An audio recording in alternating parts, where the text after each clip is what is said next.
Avant de plonger dans cette histoire incroyable, pensez à vous abonner à la chaîne et à activer la cloche. Ici, chaque récit a quelque chose à dire, et vous ne voudrez pas en manquer un seul. Chicago, milieu de l'après-midi. Le soleil brillait à travers les gratte-ciel, mais l'air était lourd, chargé de bruit et de tension. Dans les rues animées, les voitures klaxonnaient, les passants marchaient rapidement, absorbés par leur vie. Pour beaucoup, c'était juste une journée ordinaire. Pour Ashley Carter, c'était le début d'un cauchemar qu'elle n'aurait jamais imaginé. Ashley, 25 ans, jeune avocate brillante et déterminée, conduisait sa voiture noire sur Lakeshore Drive après une longue journée au cabinet Johnson & Myers. Elle venait de terminer un dossier complexe sur des droits civiques, et son esprit était encore concentré sur ses arguments et stratégies. Sa musique remplissait l'habitacle, un mélange de jazz et de soul, comme pour apaiser son esprit après une journée exigeante. Elle ignorait que ce simple trajet, banal pour elle, allait devenir le déclencheur d'un événement qui allait secouer toute la nation. Au feu rouge devant la 12e rue, une voiture de patrouille bloqua sa route. Jason Miller, 32 ans, policier au tempérament connu pour son arrogance et son impulsivité, descendit de son véhicule. Ses yeux, remplis de suspicion, se posèrent sur Ashley. Il n'y avait aucune urgence, aucun signalement, juste une femme noire assise calmement dans sa voiture, mais cela lui suffit. « Vous savez pourquoi je vous arrête ?» demanda-t-il d'un ton sec, sans même laisser le temps à Ashley de répondre. Elle secoua la tête. « Non, officier, je n'ai rien fait de mal. » Jason ne répondit pas. Il fit signe à Ashley de sortir du véhicule. Ce qu'elle prit pour un contrôle de routine allait rapidement dégénérer. Ce qu'il ignorait, c'était que cette jeune femme qui l'arrêtait sans raison n'était pas une citoyenne ordinaire. Ashley Carter était une avocate respectée, connue pour défendre des victimes d'injustice et dénoncer les abus de pouvoir. Et ce que Jason allait découvrir trop tard allait provoquer l'un des scandales les plus médiatisés du pays. Pendant ce temps, les passants commençaient à s'arrêter, intrigués. Certains sortaient leur téléphone. L'air était lourd de tension et de curiosité. Ce qui semblait être un contrôle de routine allait rapidement devenir une affaire nationale. Et ce jour-là, Ashley Carter allait entrer dans l'histoire.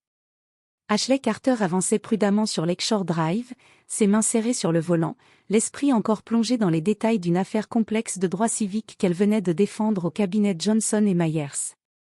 La circulation était dense, mais elle savait exactement où aller. Chaque feu rouge, chaque virage était calculé.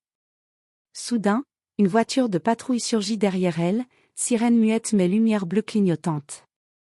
Ashley sentit son cœur battre un peu plus vite. Elle se rangea sur le côté, comme on le lui avait appris lors de ses cours de conduite. Un policier descendit du véhicule. Jason Miller, 32 ans, corpulent et au regard froid, s'avança avec une rigidité militaire. « Bonjour, madame. »« Vous savez pourquoi je vous arrête ?» demanda-t-il, la voix sèche, presque accusatrice. Ashley tenta de garder son calme. « Non, officier. Je viens juste de rentrer du travail. » Miller ne répondit pas. Il fit signe à Ashley de sortir de sa voiture. Les passants autour commençaient à lever les yeux, intrigués. Certains sortaient déjà leur téléphone. Ashley posa une main sur le volant, respirant profondément, et sortit lentement de son véhicule. « Est-ce que vous savez combien de fois vous avez grillé ce feu ?» lança Miller d'un ton qui se voulait autoritaire, mais qui était surtout agressif. Ashley secoua la tête, choquée. « Je suis certaine que je n'ai rien fait de mal. Je peux vous montrer mes papiers. » Miller ne fit pas de geste pour accepter calmement les documents. Au lieu de cela, il commença à l'interroger sur son emploi et son quartier avec un ton de suspicion à peine voilé. Chaque réponse d'Ashley semblait le contrarier davantage. Il fronça les sourcils en entendant qu'elle était avocate et qu'elle travaillait sur des affaires de droit civique. « Donc, vous me dites que vous êtes une avocate ?» répéta-t-il, visiblement méfiant. « Oui, officier », répondit Ashley calmement.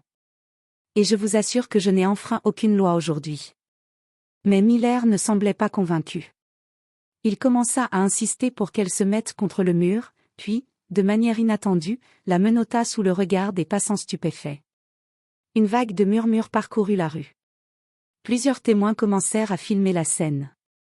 Ashley sentit son estomac se nouer. Elle n'avait jamais été arrêtée de sa vie. Elle avait toujours respecté la loi, toujours fait preuve de civisme. Et pourtant, à cause de sa couleur de peau et de préjugés profondément ancrés, elle se retrouvait humiliée publiquement, menottée pour une infraction inexistante. Dans le fond d'elle-même, Ashley savait qu'il ne s'agissait pas seulement d'une erreur. C'était un moment révélateur d'un problème bien plus large, le racisme et l'abus de pouvoir dans la police. Mais elle devait rester calme, parce qu'elle savait que sa dignité et son sang-froid seraient ses meilleures armes. Alors qu'elle était conduite vers la voiture de patrouille, les yeux de Miller fixés sur elle, une partie d'elle-même se préparait déjà à affronter non seulement un policier injuste, mais tout un système qui semblait, ce jour-là, se liguer contre elle. Et ce que personne ne savait encore, c'était que ce qui commençait comme une arrestation injuste allait bientôt secouer tout le pays. Ashley Carter fut conduite au poste de police. Ses mains étaient encore menottées, mais son esprit restait clair et concentré. Elle savait que perdre son calme ne ferait qu'empirer la situation. Pourtant, chaque pas vers le bâtiment résonnait comme un rappel cruel de l'injustice qui se jouait. À l'intérieur, l'atmosphère était oppressante, néons blafards, murs froids, et une odeur persistante de désinfectant. Miller l'assit sur une chaise dans une salle d'interrogatoire minuscule. Il feignait de prendre des notes, mais son regard accusateur ne la quittait pas. « Alors, mademoiselle Carter, vous êtes vraiment avocate ?» lança-t-il avec un rictus moqueur. « Oui, officier. Et je peux vous fournir toutes les preuves nécessaires de mon identité et de mon emploi, » répondit Ashley calmement, mais fermement. Miller soupira, agacé. « Vous travaillez donc sur ces affaires, de droit civique ?» Ashley acquiesça, comprenant que sa profession le dérangeait. Elle était habituée à ce que certaines personnes ressentent de la méfiance envers elle, mais jamais elle n'avait été confrontée à une telle hostilité directe au point d'être arrêtée pour rien.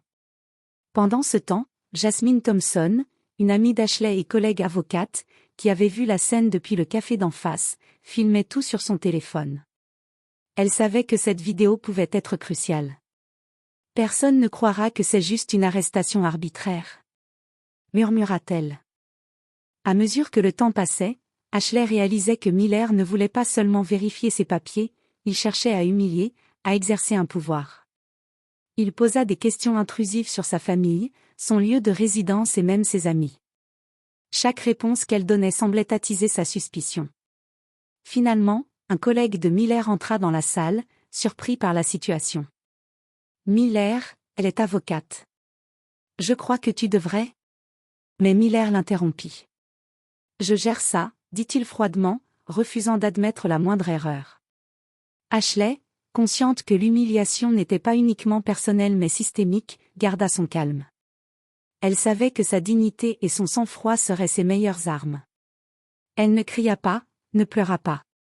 Elle observait, analysait, et attendait le moment où la vérité éclaterait.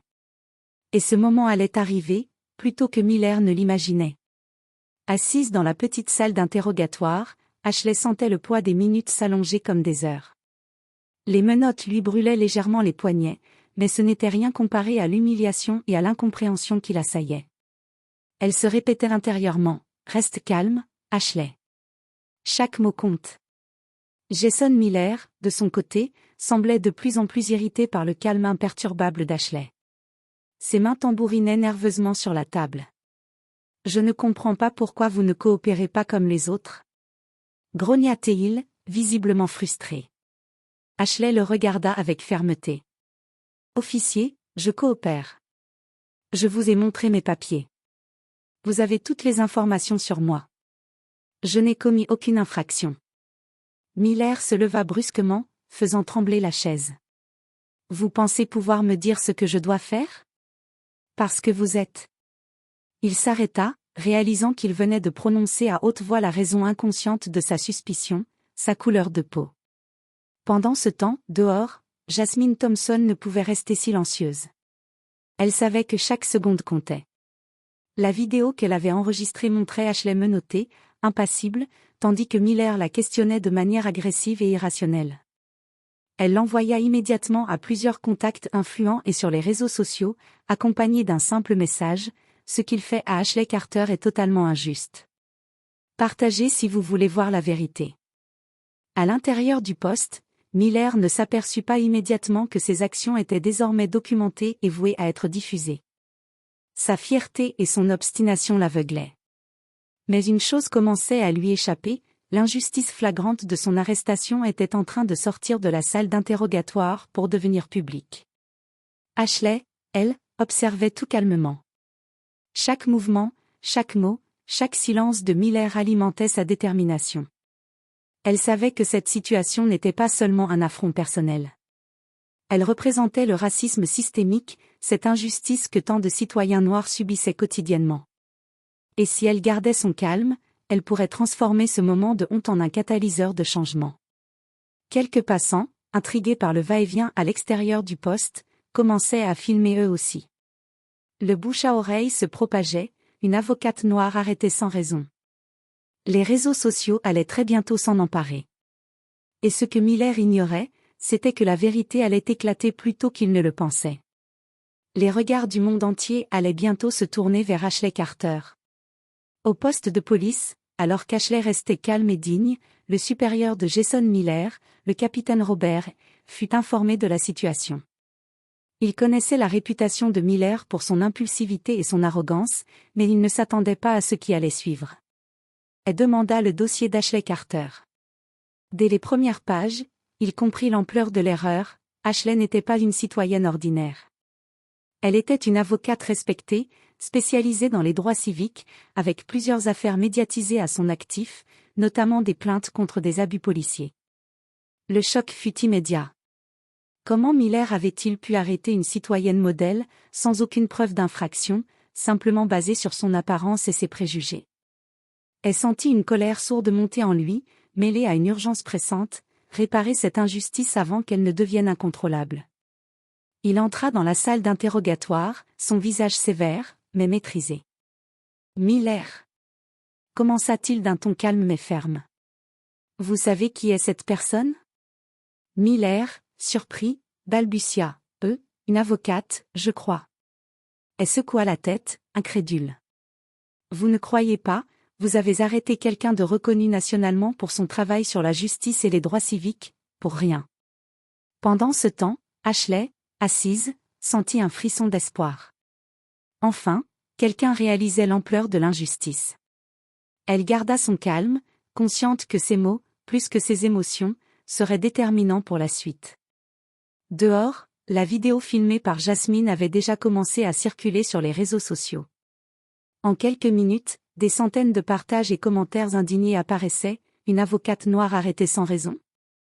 Comment la police peut-elle faire ça? Le capitaine demanda immédiatement à ce qu'Ashley soit libérée et que Miller soit placé en attente disciplinaire. Mais il savait que la vérité allait se propager rapidement, et que la situation allait dépasser le simple cadre du poste de police. Ashley fut escortée hors de la salle d'interrogatoire, ses menottes enfin retirées. Elle resta digne, polie, mais ferme. Les regards du personnel et de Miller se posaient sur elle avec un mélange de gêne et de stupéfaction. Elle avait gagné, mais la bataille pour la justice ne faisait que commencer. À ce moment précis, la ville entière commençait à murmurer. Les médias allaient très bientôt s'emparer de l'histoire. Et l'Amérique allait découvrir que ce qui semblait être un simple contrôle routier était en réalité une illustration flagrante du racisme et de l'abus de pouvoir. Ashley Carter venait de devenir le symbole involontaire d'une lutte bien plus grande qu'elle-même. Ashley Carter sortit enfin du poste de police.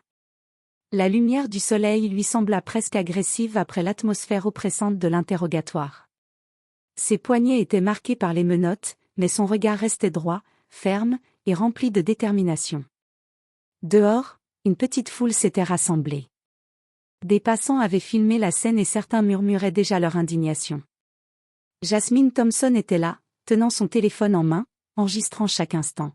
« Ashley, les gens doivent savoir ce qui s'est passé », dit-elle doucement. Ashley hocha la tête. « Oui. Mais restons calmes. Ce n'est pas juste pour moi, c'est pour toutes les personnes qui subissent ce genre d'injustice. » Rapidement, les images commencèrent à circuler sur les réseaux sociaux. Les réactions furent immédiates et virales, des messages de soutien affluaient, des appels à la justice se multipliaient. La vidéo montrait clairement que Miller avait agi de manière arbitraire, et que la victime était une jeune femme noire, calme, professionnelle et irréprochable. Le capitaine Robert, conscient que la situation prenait de l'ampleur, organisa une conférence interne pour gérer le scandale naissant. Miller fut suspendu, et une enquête indépendante fut ouverte. Mais elle savait que l'opinion publique ne se contenterait pas de simples excuses ou mesures disciplinaires internes. Dans les médias locaux, les journalistes commencèrent à interviewer des témoins. L'histoire d'Ashley fut relayée avec des titres choquants. Avocate noire arrêtée sans raison, une injustice choquante, ou la police sous le feu après l'arrestation arbitraire d'Ashley Carter. Ashley, malgré l'humiliation qu'elle venait de subir, prit la parole pour la première fois publiquement.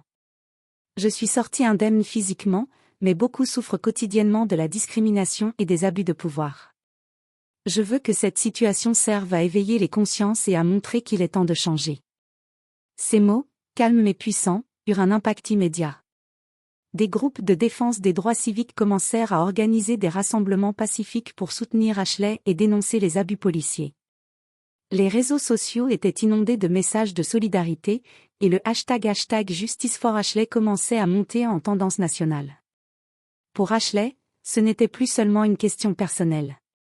Elle était devenue un symbole involontaire de lutte contre le racisme et l'injustice systémique. Et elle savait que les jours à venir seraient cruciaux pour transformer cette indignation en action concrète. Le lendemain de sa libération, Ashley Carter se réveilla avec une clarté nouvelle.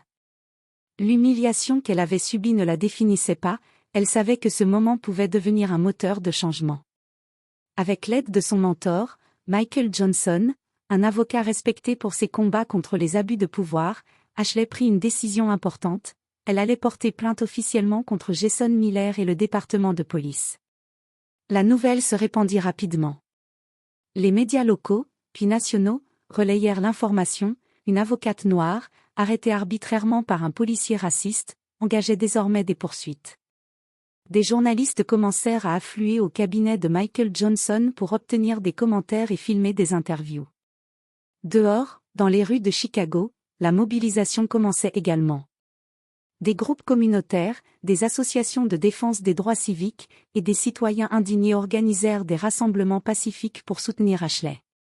Banderoles, pancartes et slogans se succédaient, justice pour Ashley Carter, stop à l'injustice raciale, assez de discrimination.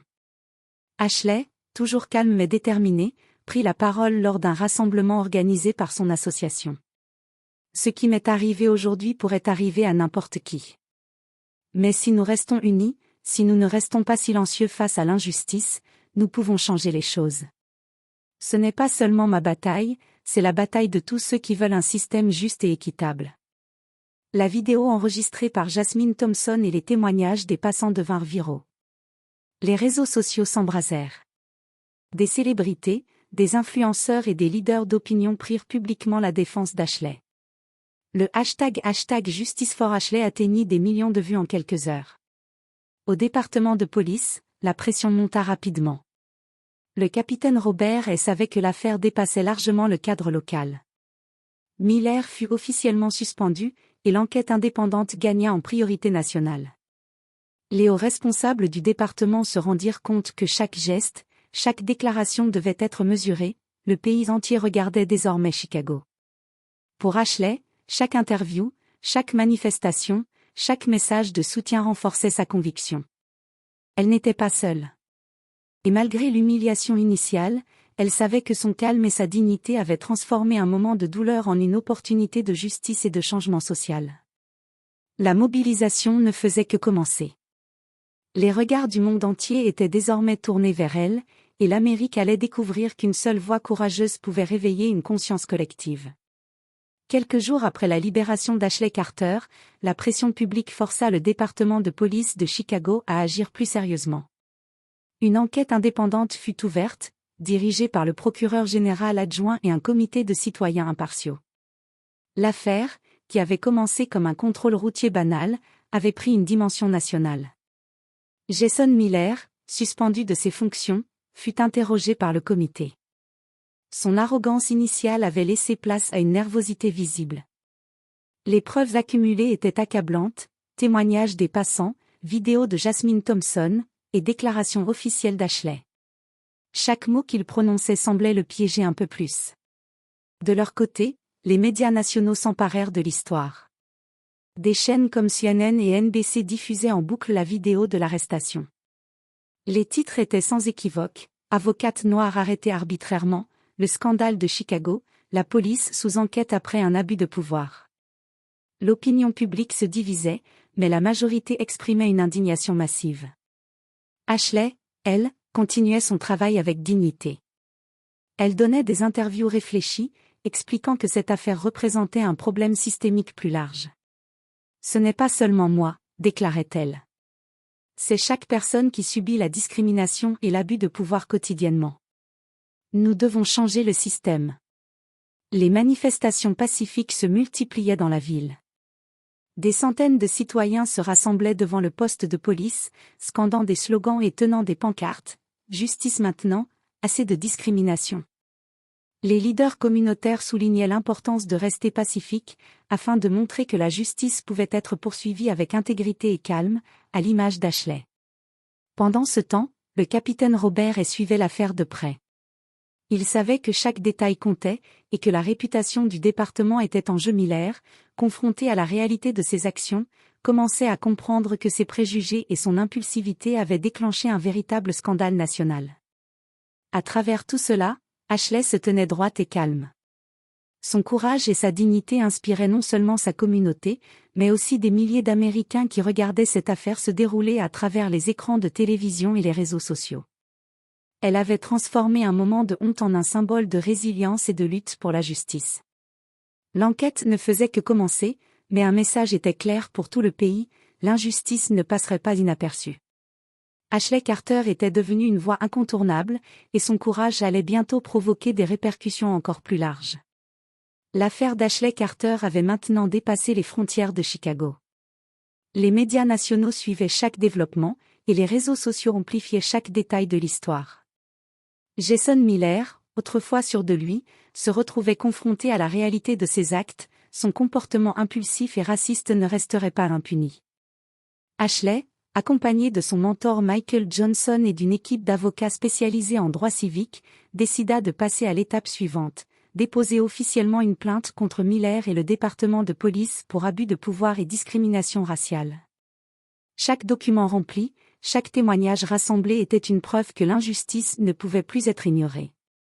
La tension monta encore lorsqu'Ashley fut invitée à témoigner devant le conseil de discipline interne. Elle entra dans la salle avec calme et assurance, ses yeux déterminés fixant Miller, qui évitait son regard. La salle était silencieuse, chaque mot pesant comme une sentence morale. « Monsieur Miller », commença Ashley, « ce que vous avez fait n'était pas seulement une erreur professionnelle. C'était une violation de mes droits et une démonstration flagrante de préjugés. Ce que j'ai vécu aujourd'hui pourrait arriver à n'importe qui, et il est de notre responsabilité de dire que cela ne peut plus continuer. » Miller tenta de répondre, bafouillant quelques phrases confuses, mais Ashley poursuivit, impassible: « La justice ne consiste pas seulement à appliquer la loi, elle consiste à protéger chaque citoyen. Et lorsqu'un policier abuse de son pouvoir, il compromet tout le système. » À l'extérieur, la mobilisation continuait. Des centaines de citoyens, emmenés par des associations locales, manifestaient pacifiquement.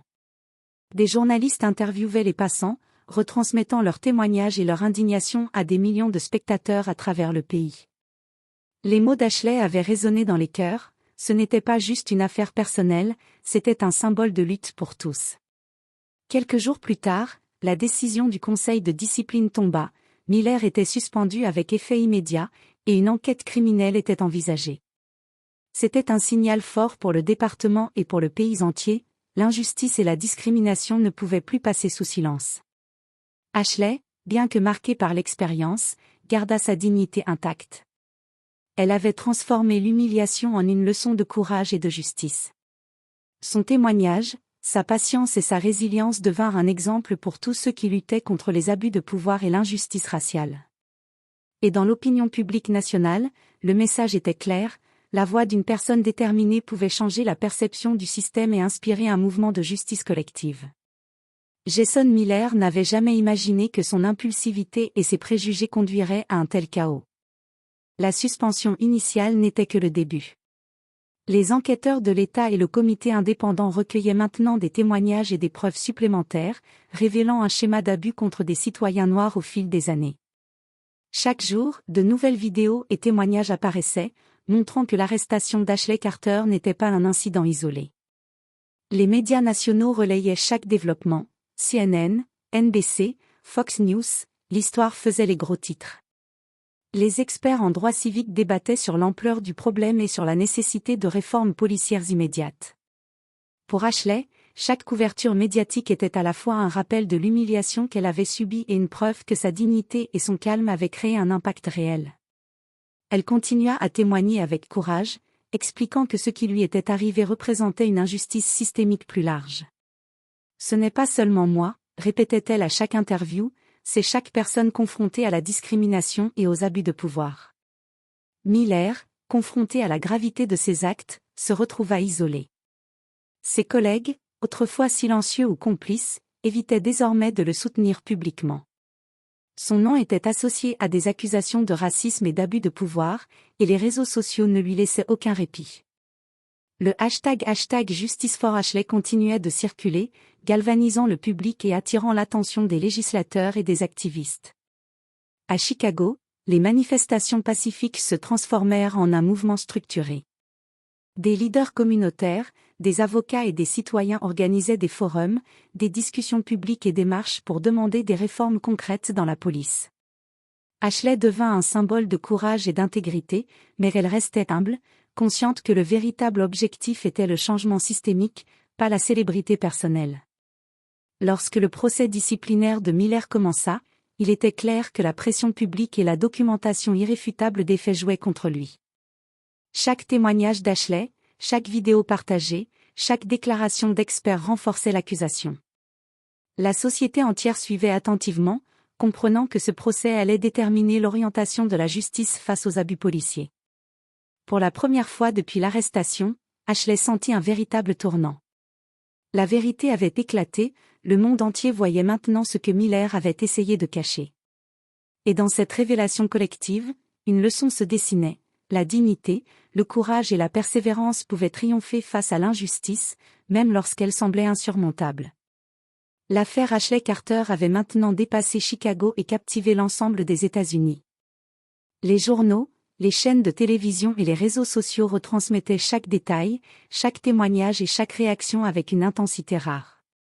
Le pays entier était choqué par la banalité apparente d'une arrestation qui révélait une injustice systémique profondément enracinée. Jason Miller, autrefois sûr de lui, était désormais le symbole de l'abus de pouvoir et du racisme institutionnel. Suspendu et sous enquête, il devait faire face à des accusations qui mettaient en lumière un schéma de discrimination contre les citoyens noirs. La pression médiatique et l'opinion publique étaient telles que Miller n'avait plus aucun moyen de se défendre sans admettre ses erreurs. Ashley Carter, elle, était devenue une figure nationale de courage et de dignité. Malgré l'humiliation et la peur qu'elle avait ressentie, elle avait transformé cette expérience en une leçon de résilience. Ses discours, ses interviews et sa présence lors des manifestations pacifiques inspiraient des milliers de citoyens à s'engager pour la justice et l'égalité. Lors d'une conférence nationale sur les droits civiques, Ashley prit la parole devant une foule impressionnante et des millions de téléspectateurs. « Ce qui m'est arrivé ne devrait jamais arriver à personne », dit-elle calmement mais avec conviction. Mais aujourd'hui, nous avons la preuve que nos voix peuvent provoquer un changement. Nos actions pacifiques, notre courage et notre détermination peuvent forcer le système à se réformer. La vague de solidarité continua de croître. Des associations, des élus locaux et des leaders communautaires s'engagèrent à mettre en place des réformes concrètes dans la police et la justice. L'histoire d'Ashley devint un symbole national, rappelant que la dignité, la vérité et la persévérance pouvaient triompher face à l'injustice la plus flagrante. Même au-delà de l'Amérique, l'histoire fit le tour du monde, montrant qu'une seule personne, lorsqu'elle refuse de céder à la peur et à l'humiliation, pouvait éveiller les consciences et inspirer un mouvement global. Pour Ashley, cette victoire n'était pas seulement personnelle, elle appartenait à tous ceux qui, chaque jour, luttaient pour la justice, la dignité et l'égalité. Et tandis qu'elle quittait la conférence, sous les applaudissements d'une foule émue et reconnaissante, elle sut que ce n'était que le début d'un changement profond et durable. Ashley Carter n'était plus seulement une avocate. Elle était devenue un symbole vivant de courage, de justice et de résilience, et les États-Unis ne l'oublieraient jamais.